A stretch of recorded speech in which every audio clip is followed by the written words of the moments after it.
મોટા સમાચારથી બુલેટિનની શરૂઆત કરીએ। સુરતમાં ટેક્સટાઇલ ઉદ્યોગે વીજ દરમાં રાહત મળે તેવી માંગ કરી છે। એલટી અને એચટી કનેક્શનના ફિક્સ ચાર્જમાં રાહતની માંગ કરાઈ રહી છે। ફિક્સ ચાર્જમાં 50% રાહત આપવા ઉદ્યોગકારોએ માંગ કરી છે। વૈશ્વિક યુદ્ધની સ્થિતિથી ટેક્સટાઇલ ઉદ્યોગમાં મુશ્કેલી ઊભી થઈ રહી છે।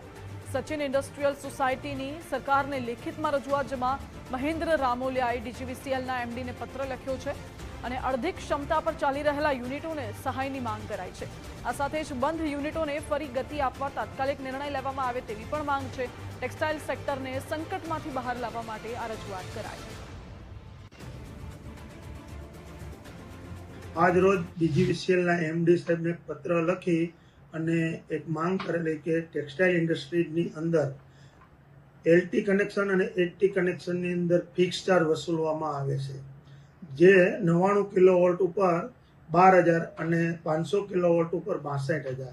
તો અમે ડીજીવીસીએલના એમડી સાહેબને એવી રજૂઆત કરી છે કે ભાઈ ઈરાન, ઇઝરાયલ અને અમેરિકાનું યુદ્ધ જ્યાં સુધી ચાલે છે ત્યાં સુધી આ ફિક્સ ચાર્જમાં અમને 50%નો ઘટાડો મળે એવી અમને રાહત મળવા પાત્ર હોય તો અમને મહેરબાની કરીને આ રાહત આપશો।